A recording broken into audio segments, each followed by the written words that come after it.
Mga puso, lauban gihapon ang posibilidad sa pagsulod sa bagyo subong nga bulan.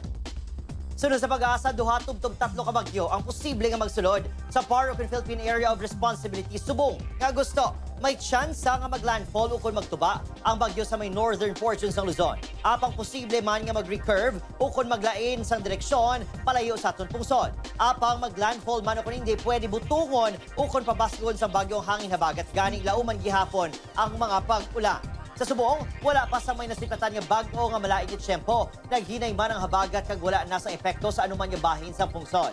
Ridge sa high pressure area ang nagaluntad sa pungsod apang may chance sa gihapon sang thunderstorms sa pila ka lugar sa Pilipinas. Sa datos naman sa Metro Weather, may tsansa sang ulan sa Aklan, Capiz, Antique, Iloilo kag Negros Island.